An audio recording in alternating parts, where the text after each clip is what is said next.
Meu nome é Jolene Sims, e aos 36 anos, descobri que minha família tinha colocado um preço em mim sem que eu soubesse. Na noite em que perdi o maior contrato da minha carreira, minha irmã não perguntou se eu estava bem nem se eu tinha comido. A única coisa que ela quis saber foi quem iria pagar a prestação do carro dela agora. Minha mãe concordou na mesma hora, como se aquele fosse o verdadeiro problema da situação. Meu pai entrou no meu antigo quarto, pegou uma caixa do armário e começou a colocar minhas roupas dentro dela. Então disse que minha irmã precisava daquela casa mais do que eu. O que eles não sabiam era que já tinha construído minha própria vida a 3 horas dali, na costa.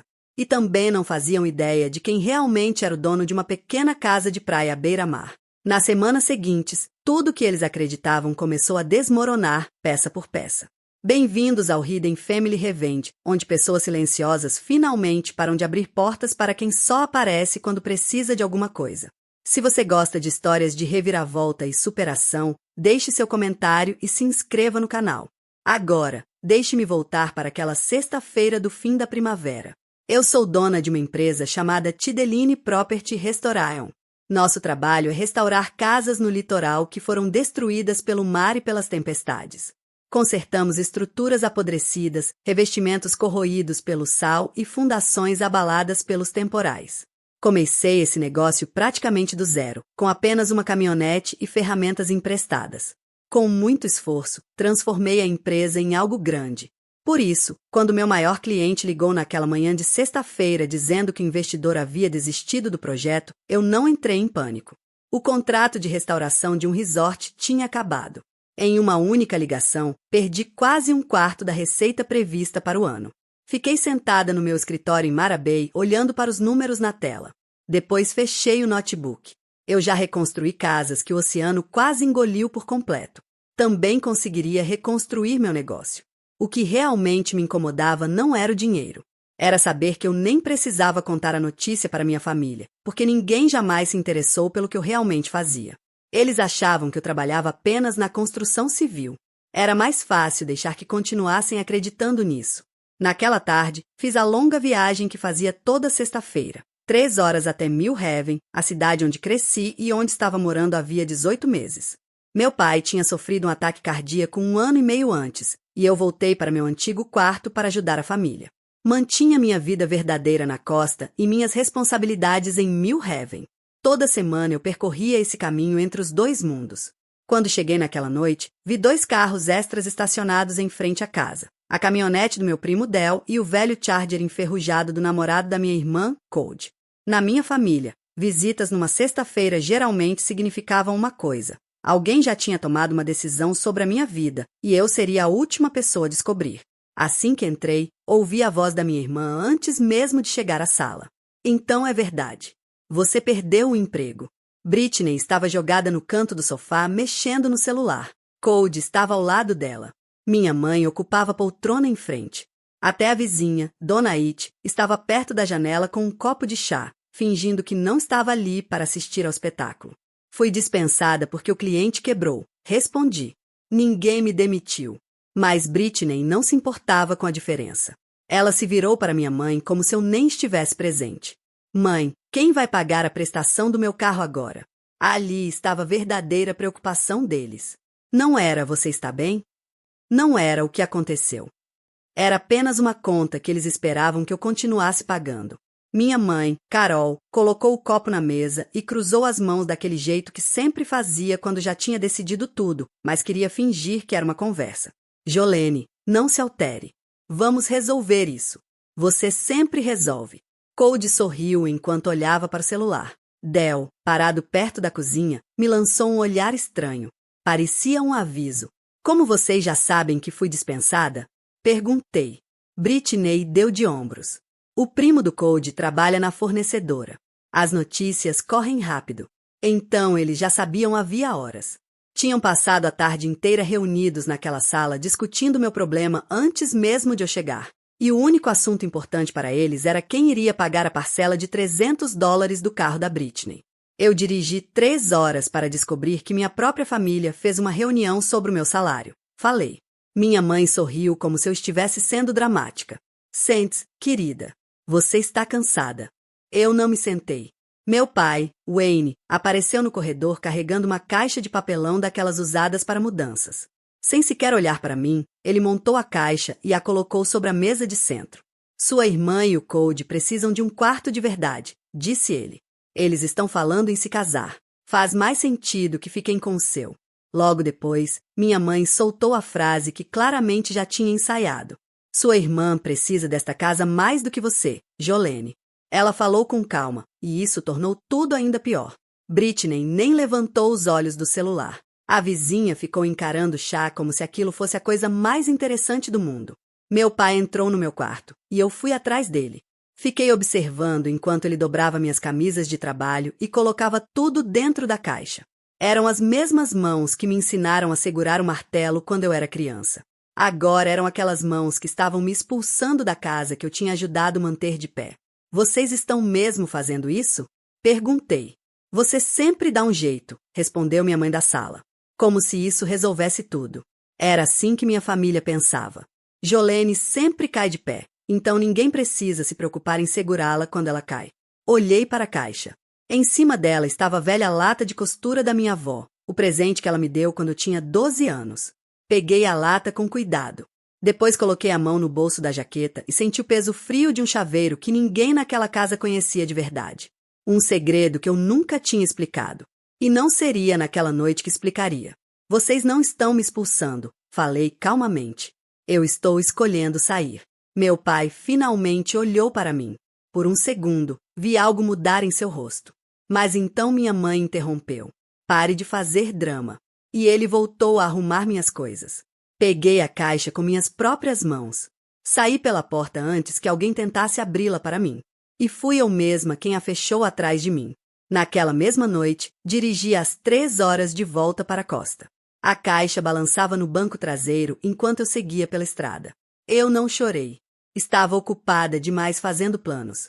Quando o cheiro do mar começou a entrar pela janela e as luzes de Marabeia apareceram entre as dunas, eu já sabia exatamente o que faria no mês seguinte. Meu apartamento ficava sobre uma pequena loja de pesca, a apenas 2 quarteirões da praia. Meu escritório funcionava em uma antiga casa de barcos reformada, a cerca de 1 quilômetro dali. E na placa na entrada havia algo que ninguém da minha família parecia entender. Meu nome. Um nome que eu mesma tinha construído, sem a ajuda de ninguém. Aquela era minha vida de verdade. A vida que minha família nunca fez questão de conhecer. Minha sócia, Renata Vance, ainda estava no escritório às 10 da noite, como sempre acontecia quando um contrato era cancelado e precisávamos correr para reorganizar tudo. Ela olhou para mim entrando com a caixa nos braços e imediatamente largou o café. Então você finalmente saiu daquela casa. Balancei a cabeça. Na verdade, eles me deixaram sair da vida deles. Eu só parei de discutir. Renata vinha me dizendo havia mais de 1 ano para me afastar de Mill Haven. Ela me viu mandar dinheiro para casa, pagar contas que não eram minhas e dirigir aquela estrada todos os fins de semana. E também me viu voltar cada vez mais cansada e vazia. Ótimo, ela respondeu. E agora, o que você pretende fazer? Não respondi na hora. Coloquei a caixa sobre a mesa e fiquei olhando para ela. Debaixo da lata de costura da minha avó estava uma pasta que eu mantinha trancada e carregava comigo como um segredo. Renata percebeu. Chegou a hora? Perguntou. Eu ainda não tinha certeza. Mas, pela primeira vez em 18 meses, senti um peso desaparecer. Como se a corda que me prendia àquela vida finalmente tivesse sido solta. Mas a verdade é que aquela caixa não apareceu do nada. Tudo começou 18 meses antes. Meu pai sofreu um ataque cardíaco e desmaiou na entrada de casa. Recebi a ligação enquanto estava trabalhando em uma obra. Entrei no carro e dirigi 3 horas sem parar. E, de certa forma, nunca mais fui embora de verdade. Alguém precisava cuidar da casa enquanto ele se recuperava. E, na minha família, quando diziam alguém, sempre queriam dizer eu. Minha mãe não trabalhava. Britney passava de emprego em emprego, abandonando todos antes de ser demitida. Então voltei para meu antigo quarto e assumi toda a responsabilidade. Paguei impostos atrasados da propriedade. Regularizei o seguro da casa. Cobri despesas que ninguém mais queria assumir. E quando Britney decidiu comprar um carro mais novo, mas não tinha crédito suficiente para conseguir financiamento, minha mãe simplesmente colocou uma caneta na minha mão. Acabei assinando como fiadora. Se aquele empréstimo entrasse em atraso, meu próprio crédito seria prejudicado, e eu precisava dele para manter minha empresa funcionando. Eu não fiz nada disso para ser vista como uma heroína. Fiz porque não consigo assistir algo desmoronar quando sei que posso ajudar a sustentar. Talvez esse seja meu maior defeito. Eu conserto as coisas. Prefiro carregar o peso sozinha do que discutir de quem ele realmente é. Na época, eu dizia para mim mesma que seria algo temporário. Cheguei até a impor uma condição. Depois de 6 meses, Britney assume as parcelas do próprio carro. Lembro exatamente do dia em que assinei os papéis. Mas minha mãe apenas deu de ombros. Ela só precisa de mais um tempo para se organizar. E, como sempre, eu deixei passar. Britney nunca aprendeu a se virar sozinha porque ninguém jamais deixou que ela enfrentasse as consequências dos próprios erros. E eu? Eu era a pessoa que nunca precisava de ajuda. Pelo menos era isso que diziam. Naquela casa, isso significava apenas que eu era a pessoa com quem ninguém precisava se preocupar. Durante anos, dirigi aquela estrada toda sexta-feira acreditando que a família valia qualquer sacrifício. Acreditei nisso até a noite em que me entregaram uma caixa e me mostraram a porta. Muita gente que ouve essa história me faz a mesma pergunta. Sua mãe ama mais a sua irmã? A verdade é que a situação não é tão simples. Entre o nascimento de Britney e o meu, minha mãe perdeu 2 bebês. Ela quase nunca fala sobre isso, mas minha avó me contou muitos anos atrás. Foram 2 gestações que terminaram cedo demais. Então Britney nasceu. Pequena, frágil e cheia de riscos. Minha mãe decidiu que aquela filha nunca passaria necessidade enquanto ela estivesse viva. Toda a vida dela passou a girar em torno de proteger Britney. E, em algum momento, ela decidiu que eu era forte. A filha que não precisava de cuidados.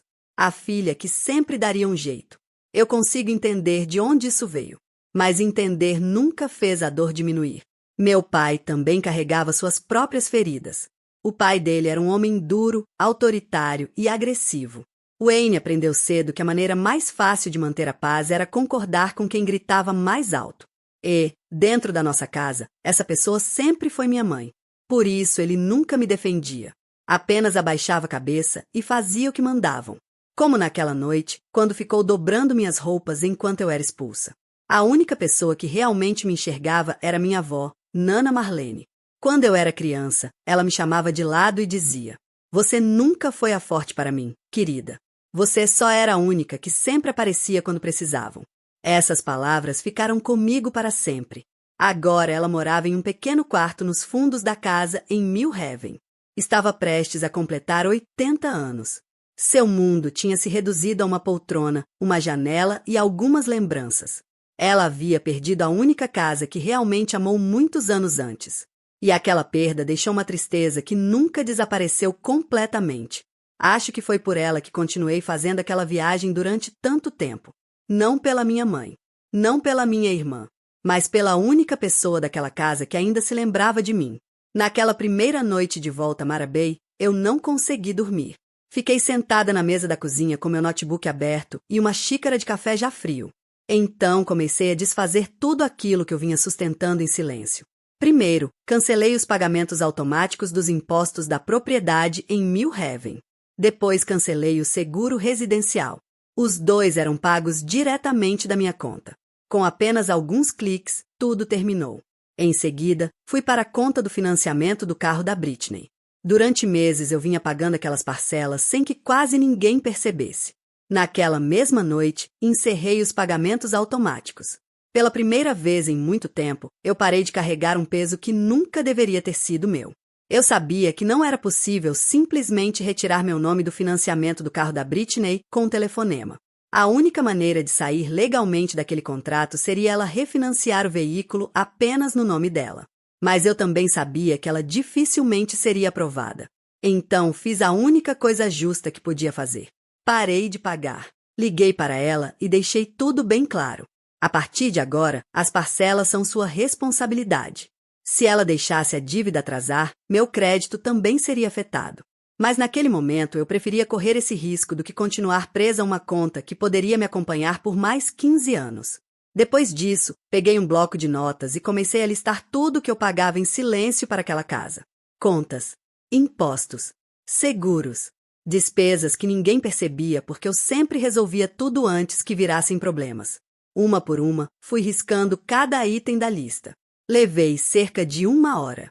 Quando terminei, toda a estrutura invisível que eu sustentava havia parado de funcionar. Eles me colocaram para fora de casa ao pôr do sol. Antes da meia-noite, o chão que sustentava a vida deles já começava a ceder. E eles nem imaginavam. Não fiz aquilo por vingança, nem para castigar ninguém.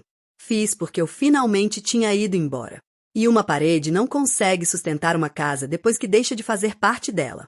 Então abri a pasta trancada que havia trazido de Mill Haven. Dentro dela estava a escritura de uma pequena casa de praia. Uma escritura com 3 anos de idade. E apenas um nome nela. O meu. A casa ficava em uma faixa tranquila do litoral, cerca de 40 minutos ao norte da cidade. Eu nunca contei isso para ninguém. Nem para Britney. Nem para minha mãe. Nem para meu pai. Passei os dedos sobre o endereço como quem toca uma fotografia antiga. Como quem guarda algo precioso em segredo. Depois fechei a pasta e fui dormir. Porque existe uma coisa que aprendi trabalhando com construções. Uma casa não desaba de uma vez. Primeiro uma conta deixa de ser paga. Depois chega um aviso pelo correio. Então o telefone toca. E, de repente, alguém percebe que nunca soube de verdade o que mantinha aquele teto de pé. Quero parar um instante aqui. Muitas pessoas dizem que fui fria naquela noite. Talvez eu tenha sido. Mas passei 18 meses tentando aquecer uma casa que guardava todo o calor para outra pessoa. Se você já foi a pessoa que sustentou toda a família até começar a quebrar por dentro, então sabe exatamente o que senti quando fui embora. Porque chega um momento em que continuar carregando tudo deixa de ser amor. E passa a ser apenas um sacrifício sem fim. E a parte mais surpreendente dessa história ainda estava por vir. Durante 2 dias, a casa em Mill Haven ficou completamente em silêncio. Nenhuma ligação da minha mãe. Nenhuma mensagem do meu pai. Britney chegou até a postar uma foto do meu antigo quarto nas redes sociais com uma legenda comemorando que finalmente tinha mais espaço para ela.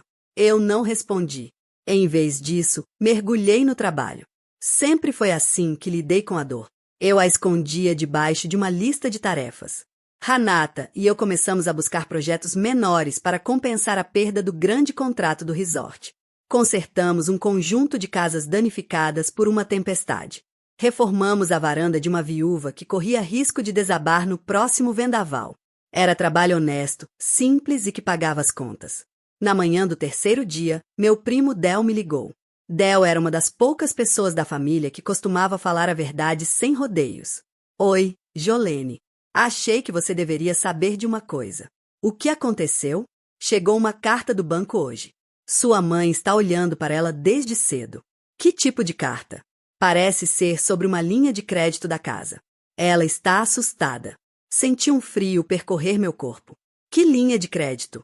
Do outro lado da ligação, Del ficou em silêncio por alguns segundos. Espera, você não sabe? Del, do que você está falando? Eu achei que você soubesse. Achei até que tinha participado disso. Meu coração acelerou. Participado de quê? Olha, talvez eu nem devesse estar contando isso. Mas ouvi sua mãe mencionar seu nome. Parece que você está envolvida de alguma forma. Agradeci pela ligação e desliguei. Fiquei parada olhando para a tela do celular. Havia uma peça daquele quebra-cabeça que eu ainda não conhecia. E essa peça carregava o meu nome. Eu ainda não sabia, mas logo descobriria que minha família estava se apoiando em mim de maneiras que eu jamais tinha autorizado. Coisas que aconteciam nos bastidores, em lugares onde eu nunca pensei em olhar. Naquela mesma tarde, Britney me ligou. Quase deixei tocar até cair na caixa postal. Mas alguma parte de mim ainda acreditava que talvez, só talvez, ela estivesse ligando para perguntar como eu estava. Atendi. Oi, disse ela. Esperei. O seguro do meu carro vence na segunda-feira. Você pode pagar? Fiquei em silêncio. Ela continuou. Ah, e a mamãe disse que o aquecedor de água está fazendo um barulho estranho. Talvez precise trocar também. Nenhum, como você está? Nenhum, você chegou bem. Nada. Respirei fundo. Britney, você sabe onde eu estou agora? Sei lá, em alguma praia. Estou a 3 horas daí. E não trabalho mais para vocês. Houve um silêncio do outro lado. Consegui ouvir Cody falando alguma coisa ao fundo. Então Britney respondeu. Não fala assim. Você sempre resolve essas coisas. E naquele momento percebi que ela realmente acreditava nisso. Para ela, eu não era irmã. Eu era a solução automática para todos os problemas. Eu fiz isso porque ninguém mais faria. Mas isso não significa que aquilo era meu para fazer. Então você vai deixar meu carro ser retomado por causa do quê? Dos seus sentimentos? Quase ri. Britney, eu não sou seu banco. Nunca fui.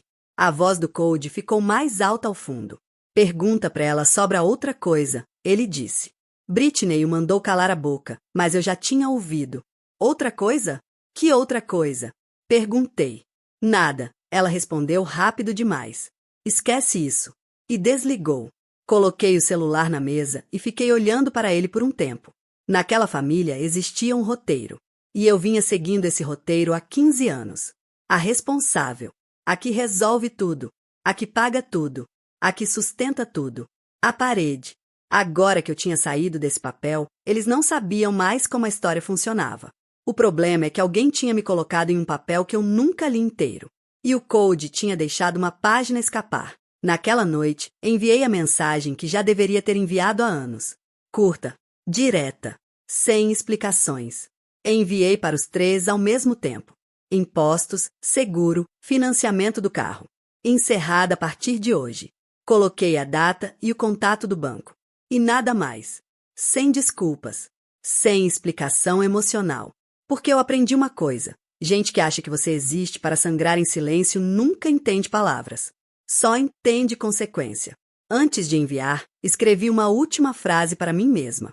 Família não é uma conta. É uma porta. E eu parei de segurar aberta para quem só bate quando precisa de algo. Não enviei essa parte. Só precisei ler para mim mesmo uma vez para entender que era verdade. Depois apertei enviar e virei o celular de boca para baixo.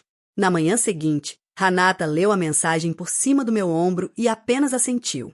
Sem espaço para discussão, disse ela. Bom, vão tentar te transformar na vilã disso, acrescentou. Que tentem, respondi. Fui à parede por 15 anos. Agora eles seguram o teto.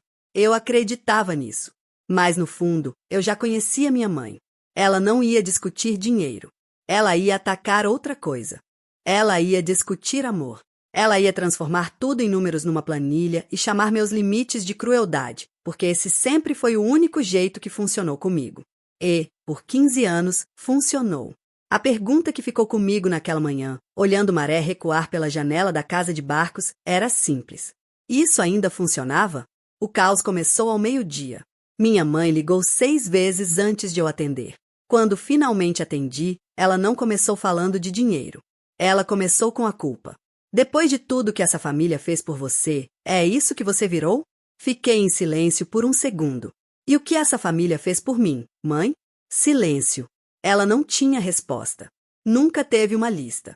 Você sempre dá um jeito, Jolene, ela disse, voltando ao discurso antigo. Você não precisa da gente como sua irmã precisa. Por que você está fazendo isso com ela? A frase de sempre. A mesma que ela usava como martelo. Aquela que apagava tudo que eu era e me transformava em obrigação. Eu não estou fazendo nada com a Britney, respondi. Eu só parei de fazer por ela. E isso não é a mesma coisa. Ela pode perder o carro. Então ela aprende a pagar como um adulto. Foi aí que a voz da minha mãe mudou. Veio o choro. Aquele choro que ela ligava e desligava como uma torneira. Eu perdi 2 bebês. Jolene, você não entende o que é quase perder um filho. Aquilo era verdade. Mas também era a arma favorita dela. Eu entendo, mãe, eu disse baixo. Entendo a minha vida inteira. Foi por isso que eu dirigi aquela estrada por 18 meses. Mas dor não é uma dívida que eu tenho que pagar para sempre. Silêncio de novo. E então ela soltou a frase que mostrou exatamente onde tudo estava indo. Então vamos resolver o aniversário da sua avó sem você. Era isso. O aniversário de 80 anos da Nana. E minha mãe tinha acabado de transformar aquilo em mais uma disputa. Desliguei o telefone e fiquei parada. Foi ali que um plano que eu evitava pensar havia 3 anos começou, bem devagar, a tomar forma. 2 dias depois, eu voltei para Mill Haven, mas não para minha mãe. Entrei pela porta lateral da casa, a que levava direto para o corredor dos fundos para não precisar passar pela sala. Nana Marlene estava na poltrona perto da janela, um cobertor sobre as pernas. menor do que eu lembrava. O rosto dela se iluminou quando eu entrei, como sempre acontecia, como se eu fosse a única coisa importante no mundo dela. Minha menina, ela disse. Puxei uma cadeira para perto e segurei a mão dela. A pele estava tão fina agora, como papel. Conversamos sobre coisas simples. Os pássaros no comedouro. Um programa de TV que ela gostava. Depois ela ficou em silêncio e olhou pela janela para o céu cinza de Mill Haven. 80 anos, você acredita? Ela disse. O que você quer para esse aniversário? Perguntei. Ela sorriu, mas era um sorriso triste. Eu tive uma casa boa uma vez, lá na beira da água. Seu avô e eu compramos no ano em que casamos. Perdemos quando vieram os anos difíceis. Ela já tinha contado isso antes. Mas nunca daquele jeito. Como se fosse um desejo. O mar levou tudo de mim, menos aquela varanda. Eu sentava lá e via o sol se pôr e pensava, isso aqui é meu. Ninguém vai tirar isso de mim. Ela apertou minha mão. Engraçado que a gente lembra no fim da vida. Eu não contei o que eu sabia. Ainda não. Só fiquei com ela até a luz do dia mudar. No caminho de volta para a costa, fiz uma ligação para meu advogado. Sobre um documento que eu vinha pensando há 3 anos, mas nunca tive coragem de formalizar. A casa que minha avó perdeu foi a casa que eu comprei de volta. Ela nunca soube. 3 anos atrás, apareceu em um leilão do condado, quase destruída. A varanda afundando na areia. Eu usei todas as minhas economias e comprei. No 3º ano, eu finalmente cheguei na estrutura de verdade da casa. Nas paredes originais que ninguém tocava desde que meus avós construíram aquilo. Todos os donos depois deles só fizeram maquiagem, pintura, reforma barata, coisas superficiais. Mas ninguém nunca mexeu no que sustentava a casa. No dia depois de ver minha avó, voltei para a costa para trabalhar, porque arrancar o apodrecido é a única coisa que ainda me acalma. Eu estava arrancando uma parte da parede lacrada, ao lado da antiga lareira. Gesso velho com ripas de madeira, coisa que não se mexia há mais de 70 anos. Foi quando algo caiu de dentro e bateu no chão. Uma lata de café enferrujada, daquelas antigas que nem existem mais. Sentei ali mesmo no chão e abri. Dentro tinha fotos, amareladas, enroladas pelo tempo. Minha avó jovem, meu avô com o braço em volta dela, a varanda nova, toda branca, atrás deles. E embaixo das fotos, um papel dobrado várias vezes, já frágil. A letra dela, uma lista, coisas que eu quero antes de partir. Li aquilo devagar, sentindo o peso no peito. Era tudo simples. Ver os parentes mais uma vez. Fazer as pazes com Wayne. E no topo, sublinhado 2 vezes, com a caneta quase rasgando o papel. Ver mais um pôr do sol na varanda de uma casa que é minha. Ela tinha escondido aquela lata dentro da parede no ano em que a casa foi construída. Ninguém nunca teve motivo para abrir aquilo. E ficou ali dentro, no escuro, sobrevivendo à perda da casa, aos novos donos, ao abandono. Porque ninguém nunca chegou até a estrutura da casa. Até eu chegar. Fiquei sentada naquele chão até a luz da tarde ficar laranja através da janela manchada de sal. Então dobrei o papel de volta, guardei na lata e fechei. E naquele momento eu soube exatamente o que eu ia fazer. E onde? Liguei para minha advogada da varanda. Sentei nas tábuas novas que eu mesma tinha colocado, com o mar escurecendo na minha frente. Eu quero criar um usufruto vitalício, eu disse. Para minha avó. Ela vai morar na casa pelo resto da vida. Sem aluguel, sem condições. A propriedade continua no meu nome, mas o direito de morar lá é dela até o fim. Minha advogada explicou tudo passo a passo. Era simples. Era legal. E era exatamente o tipo de coisa que ninguém podia me convencer a não fazer, porque aquilo era meu para decidir. Eu tinha comprado aquela casa com minhas próprias mãos, com anos de trabalho pesado. Ninguém tinha me dado nada. E agora eu ia devolver a melhor parte dela para a única pessoa que realmente tinha me dado alguma coisa na vida. Eu ia fazer o aniversário de 80 anos da Nana Lee, naquela varanda, na casa que ela tinha perdido e que nunca soube que já tinha sido reencontrada. Eu queria ver o rosto dela quando percebesse onde estava. E a mesma família que colocou minhas roupas numa caixa ia descobrir tudo da mesma forma que todo mundo descobriria. Naquela noite, comecei a planejar. Buffet, cadeiras, luzes penduradas na varanda. Hanata achou que eu tinha enlouquecido. Você vai fazer uma festa para as pessoas que te expulsaram? Eu vou fazer uma festa para minha avó. Respondi. Elas só vão estar lá. Meu celular vibrou no meio da conversa. Uma nova solicitação tinha chegado pelo site da Tideline. Alguém queria alugar a casa para um evento de família. Quase não li o nome. Quando li, tive que ler 2 vezes. Carol Sims. Fiquei olhando para a tela. Minha mãe queria alugar uma casa de praia para a festa de 80 anos da Nana. Ela tinha procurado um lugar bonito, que impressionasse os parentes e os amigos da igreja. E o sistema tinha mostrado exatamente a minha casa. A casa da minha avó. Só que ela não fazia ideia disso. Ela não reconheceu. A casa tinha sido totalmente restaurada. Nada parecia com a ruína que a família lembrava. Renata viu por cima do meu ombro e soltou um assobio baixo.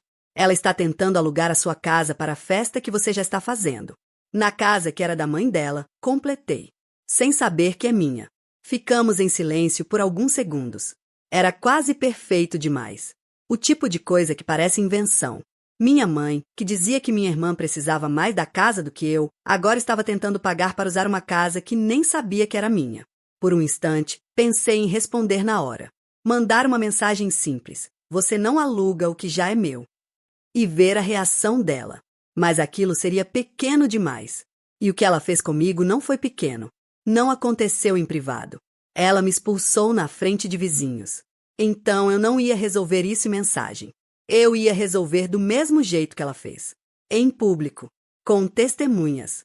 Não responde isso ainda, eu disse para Renata. Deixa eu pensar em como vou lidar com isso. Mas, no fundo, eu já sabia. Eu só queria ter certeza de que teria coragem. Antes que eu pudesse montar qualquer plano, o Del ligou de novo.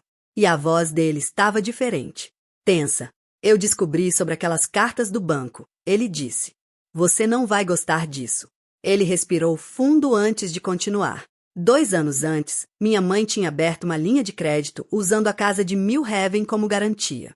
E o dinheiro não foi para contas da casa.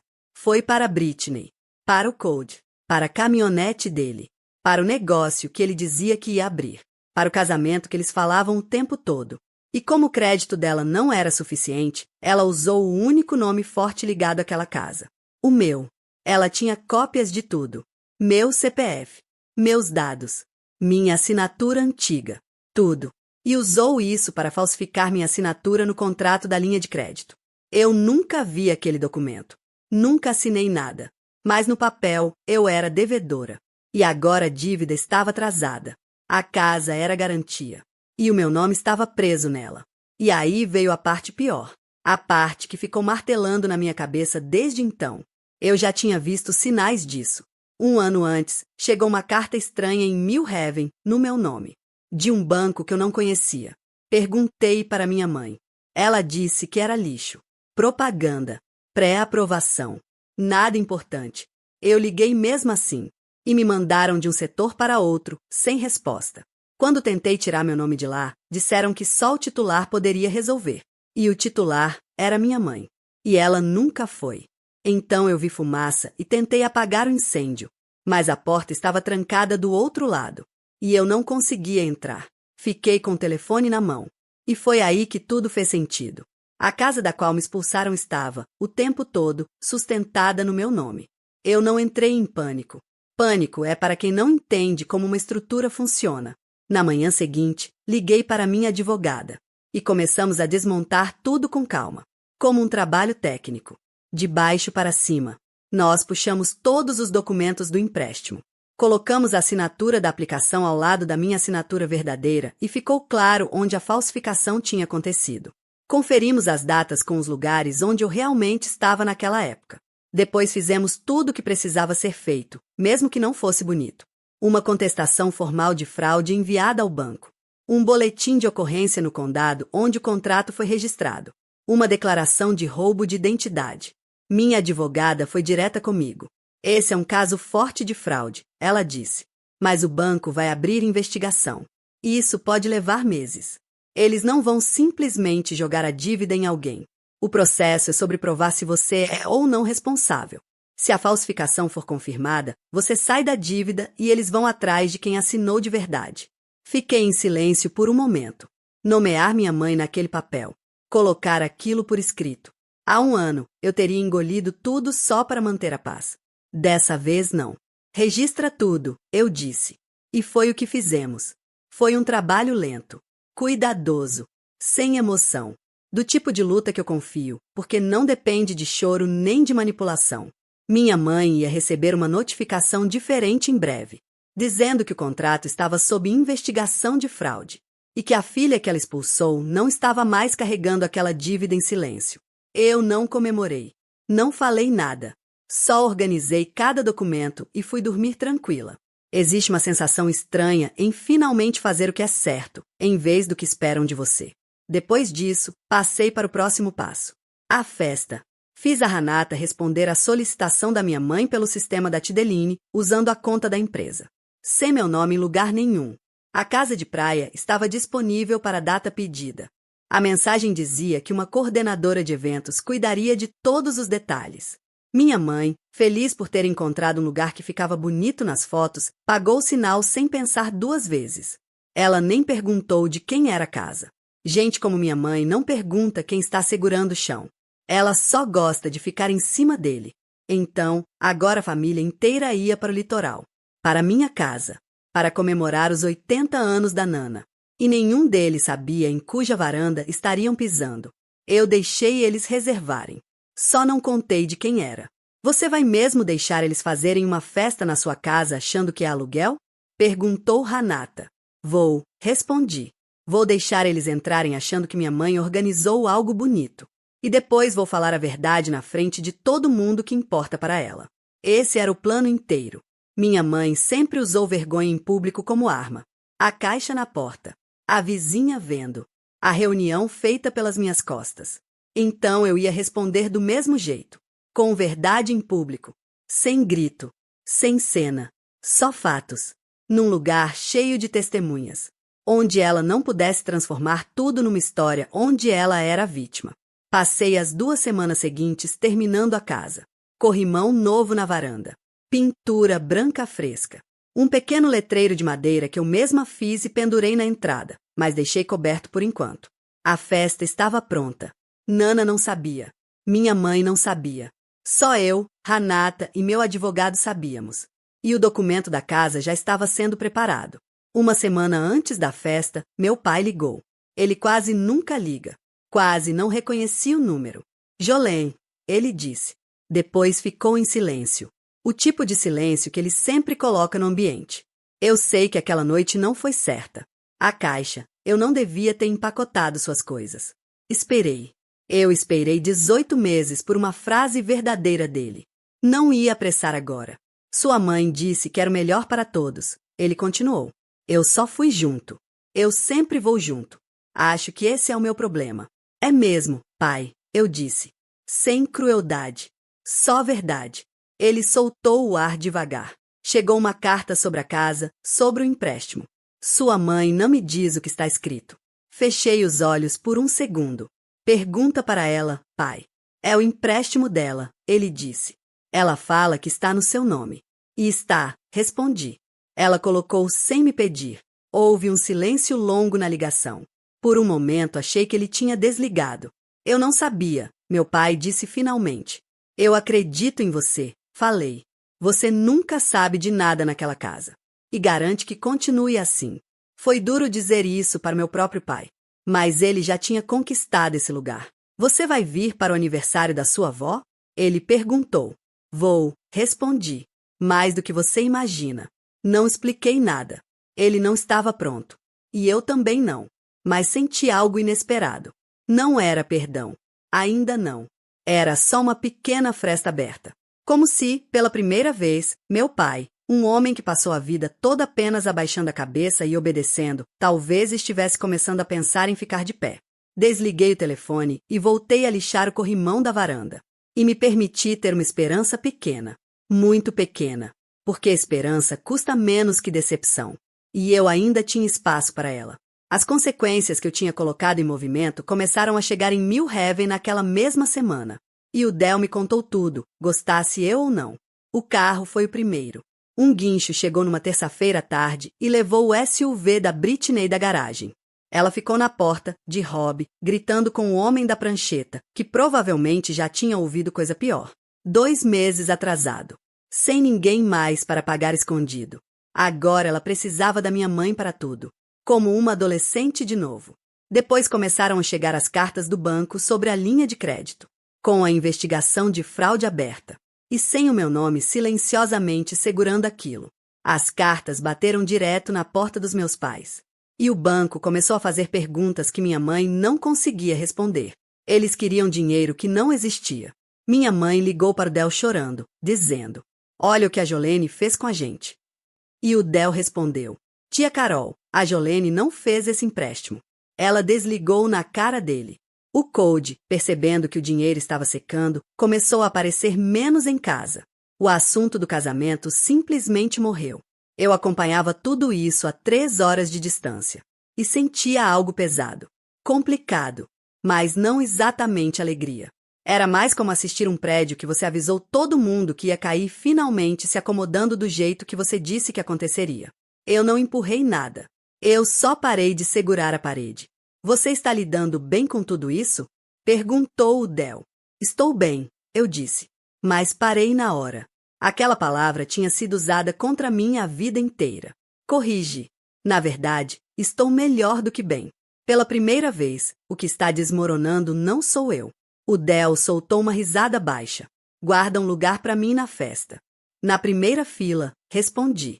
"Você foi um dos poucos que mereceu." Eu poderia ter ligado para minha mãe e explicado tudo. O empréstimo, a casa, a festa. Mas não liguei. Porque tem gente que só ouve quando o silêncio fica caro demais. Se você já ficou em silêncio de propósito, você sabe exatamente do que estou falando. Fica aqui comigo, porque a festa estava quase chegando e a parte que ninguém esperava também. Na última semana antes do aniversário, eu praticamente morei na casa de praia. Terminei a varanda. Lavei as janelas até o sal desaparecer e o vidro começar a refletir a luz de novo. A Renata colocou luzes penduradas na beirada do telhado. O buffet confirmou tudo. Eu mandei fazer um bolo de limão, porque era o favorito da Nana. A placa de madeira que eu tinha feito ficou coberta por um pano, esperando a hora certa. A casa não parecia mais a ruína que a família lembrava. Também não parecia uma casa de aluguel. Parecia uma casa que tinha sido cuidada de novo. E era exatamente isso. Na noite anterior, fiquei na varanda olhando o sol se pôr sobre o mar, do jeito que a Nana escreveu no papel dela. E tentei imaginar o rosto dela quando visse aquilo. Levei comigo a lata de café. Coloquei em cima da lareira dentro da casa. As fotos ao lado. A lista dobrada dentro dela, como ela tinha deixado. Alguma parte de mim queria que ela encontrasse aquilo sozinha. A escritura estava no meu carro, assinada, registrada, tudo pronto. A casa tinha sido legalmente colocada no nome dela para morar pelo resto da vida. Tudo estava preparado. Minha mãe achava que tinha alugado só um lugar bonito para a festa. Britney achava que estava indo só para uma festa. Os primos estavam vindo de 3 regiões diferentes, e nenhum deles sabia que a casa onde iam comemorar tinha sido comprada de volta dos destroços pela filha que eles tinham colocado numa caixa e expulsado.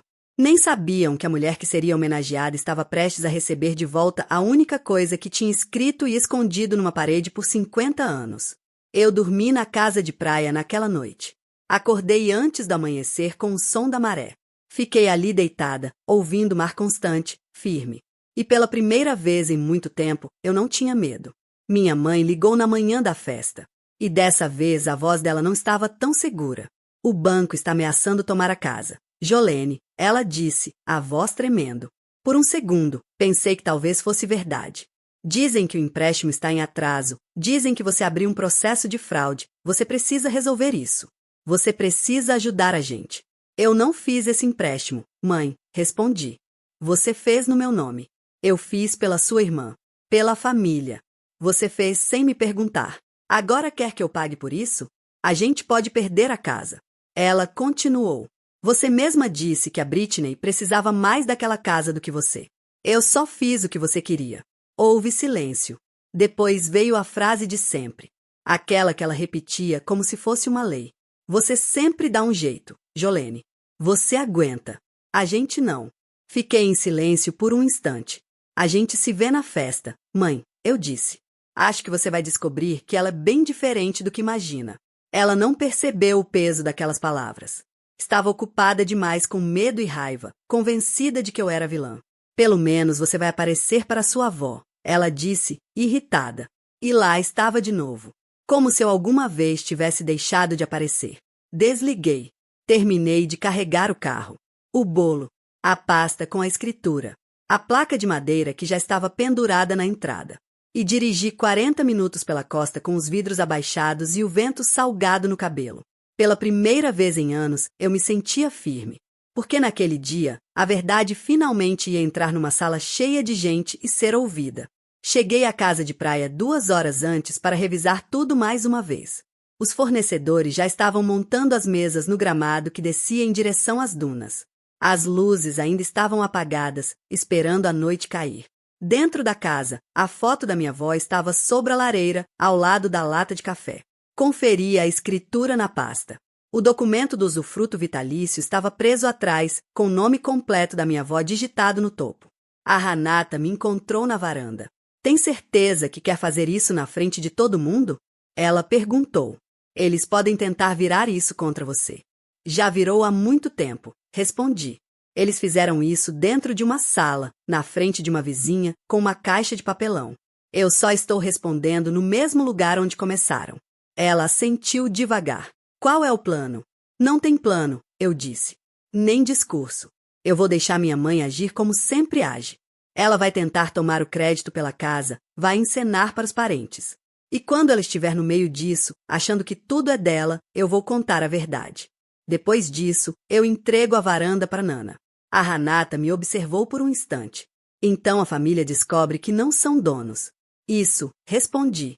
São convidados. Hoje são convidados porque é o aniversário da Nana. Mas a porta que eu segurei aberta por 15 anos vai fechar. Eu não estava com raiva. Isso é o que ninguém acredita. Eu não estava tremendo. Não estava ensaiando nada. Eu estava calma, como o mar antes da maré mudar. Como uma coisa que sabe que vai acontecer, não importa o que tentem fazer para impedir. Os carros começaram a chegar por volta das 4. Eu ouvia na cascalho, portas batendo, vozes subindo até a varanda. Ajustei a camisa, peguei a pasta e fui receber minha avó. O resto podia esperar. Eles trouxeram a Nana em uma cadeira emprestada, com um chale nos ombros. E eu fiquei olhando o rosto dela o caminho todo. Ela observava a casa como quem tenta lembrar de uma palavra esquecida. E então a varanda apareceu por completo. A varanda branca, as luzes, as janelas limpas brilhando. E ela parou. A mão subiu até a boca. Wayne, ela disse para meu pai, que empurrava a cadeira. Wayne, isso aqui. Ela não conseguiu terminar. Isso aqui é a minha casa. Os primos continuaram andando em direção à comida, sem entender. Mas meu pai ficou parado. Ele conhecia aquele lugar. Ele tinha crescido vindo naquela varanda. Ele olhou para a casa. Depois olhou lentamente para mim, parada no topo da escada. E algo passou pelo rosto dele. Algo que eu nunca tinha visto antes.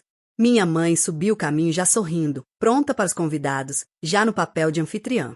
Não está lindo, mãe? Ela disse alto, para todo mundo ouvir.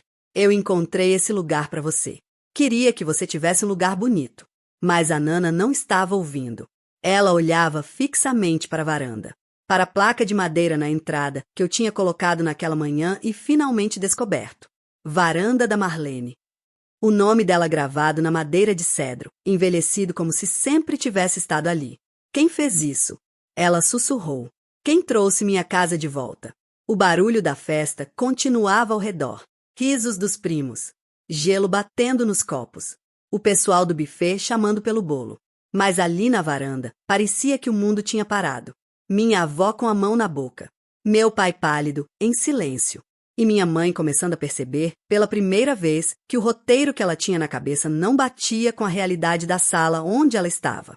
Mãe, minha mãe disse de novo, agora insegura. Eu aluguei isso para você. E foi aí que o momento que estava esperando chegou. Eu desci a escada. Minha mãe, ainda tentando se manter firme, fez o que sempre fazia. Ela ocupou o silêncio. Virou para os convidados no gramado, para os amigos da igreja, para os primos, para todo mundo.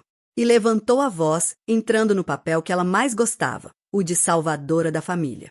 Eu queria que os 80 anos da minha mãe fossem especiais, ela anunciou. Então eu encontrei esse lugar maravilhoso à beira-mar. Não foi fácil, viu? Mas nada é bom demais para ela.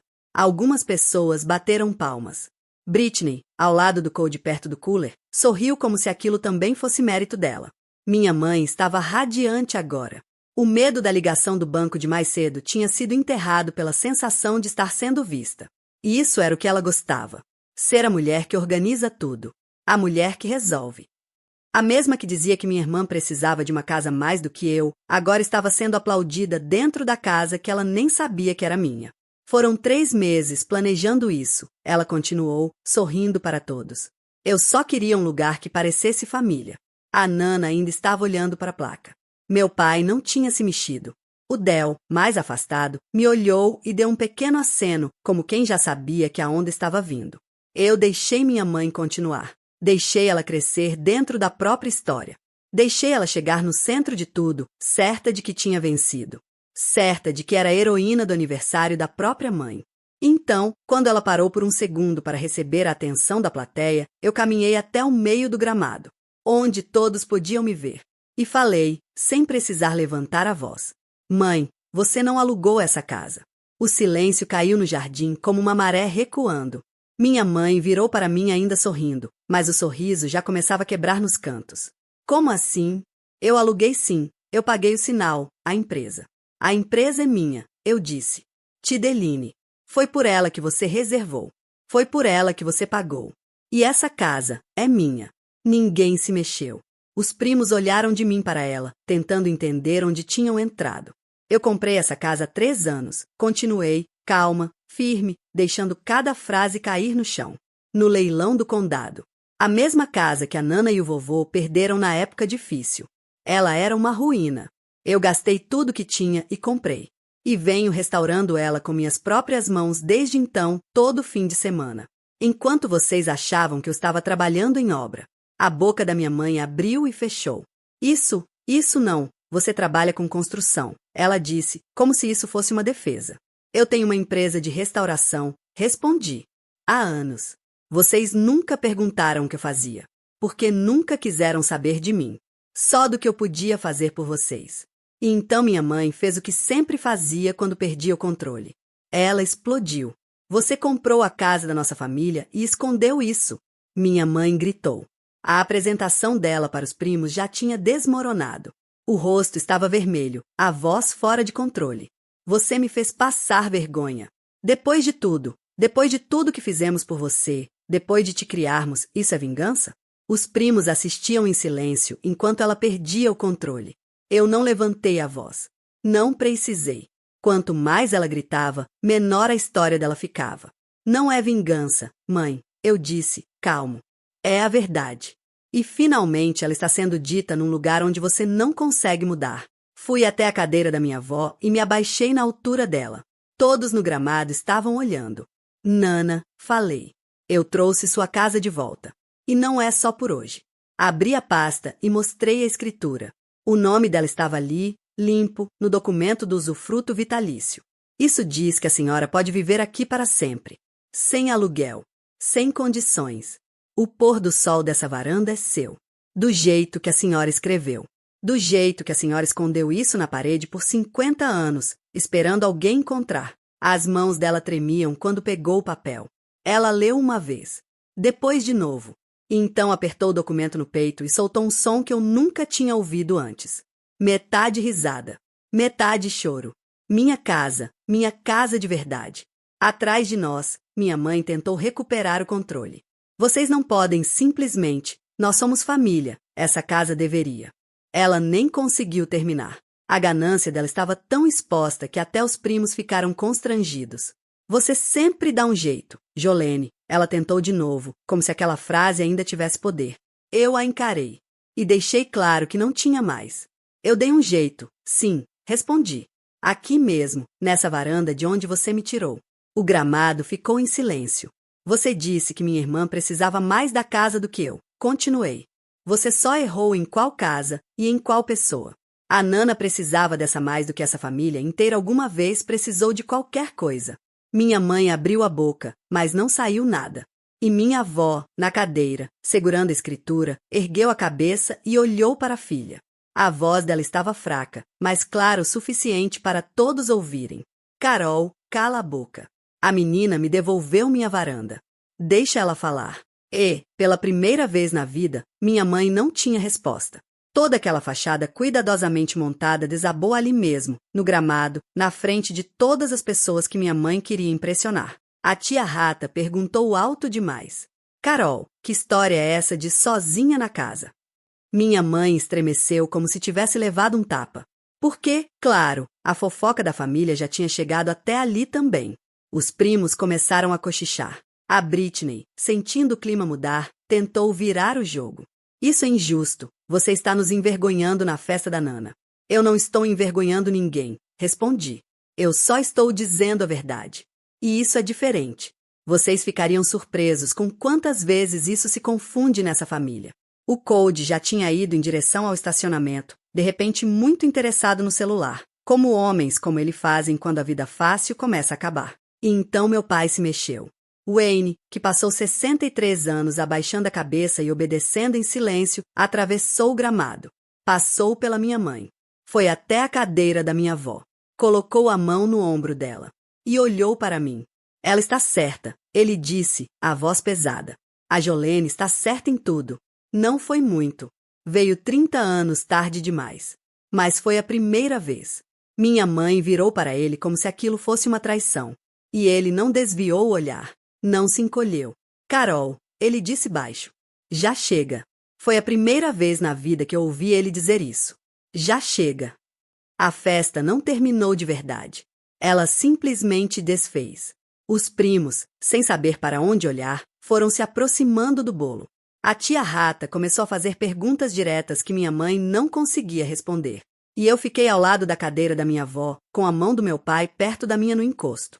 Nós três olhando para o mar. Enquanto atrás de nós, a família que eu carreguei por 15 anos ia se desfazendo devagar, sob o próprio peso. O movimento foi diminuindo ao anoitecer. Os primos foram saindo em grupos pequenos. Alguns apertaram minha mão na saída. Alguns já me olhavam de um jeito diferente de quando chegaram. A Britney foi embora com o Cody. Depois voltou 10 minutos depois porque ele tinha ido sem ela. Ela não pediu desculpa. Só sentou nos degraus por um tempo, em silêncio, olhando o mar. E antes de ir embora com meu pai. Eu não sabia do empréstimo, ela disse. E, por mais pequeno que isso parecesse, foi a primeira coisa verdadeira que ela me disse em anos. Meus pais voltaram para Mill Haven para encarar a casa, agora tendo que resolver tudo sozinhos, com os próprios nomes e o próprio dinheiro. A disputa com o banco ainda ia se arrastar por meses, e nada estava garantido. Mas eu já tinha parado de carregar aquilo em silêncio. O que eles tinham assinado, agora iam responder por conta própria. Eu fiquei com a Nana. Quando o último carro saiu pelo cascalho, levei a cadeira dela até a beira da varanda. E ficamos ali, vendo o sol descer sobre o mar, dourando toda a Bahia. Ela segurava a escritura no colo o tempo todo. Primeiro pôr do sol que é só meu, ela disse baixinho. Demorou 80 anos. Agora seu, eu respondi. Todos os outros também. Ela pegou minha mão. E ficamos vendo a luz cair em silêncio. Não precisava mais de palavras. Eu fiquei com a casa de praia e a Nana foi morar nela. Passei aí quase todo fim de semana, do jeito que antes eu ia para Mill Haven. Só que agora a estrada não levava para pessoas que precisavam de mim. Levava para alguém que ficava feliz de me ver. A Tideline se recuperou. Fechamos 2 contratos novos até o outono. E o buraco que o resort deixou foi fechando. Tijolo por tijolo. Do jeito que buracos fecham quando você continua trabalhando. Eu e minha mãe não nos falamos por um bom tempo. Eu não fechei nenhuma porta com violência. Eu só parei de segurar ela aberta com as costas. Meu pai me ligava às vezes. Ligações curtas, cuidadosas. Uma vez ele foi até a costa sozinho e ficou sentado na varanda com a Nana e comigo. Não falou muito, mas, vindo dele, aquilo já dizia tudo. Ainda me perguntam se eu sinto culpa por me afastar da minha família. E eu respondo que finalmente entendi. Família não é uma dívida eterna. É uma porta. E eu parei de segurar aberta para quem só bate quando precisa de alguma coisa. Quem bate por amor, eu sempre vou deixar entrar. O resto precisa aprender a sustentar o próprio teto. Eu passei 15 anos sendo a parede. Descobri que eu sou muito melhor como varanda. Se tem uma coisa que eu quero que você leve dessa história, é isso. Colocar limites não é fechar a porta para quem você ama. É finalmente decidir quem merece a chave. Essa é a minha história. Uma demissão, uma caixa de papelão com roupas dobradas e uma varanda que uma família tentou tomar de uma mulher que já tinha comprado tudo de volta. Se isso te lembrou que sua bondade não é uma dívida eterna, talvez esse seja o seu sinal. Se dê a chave primeiro.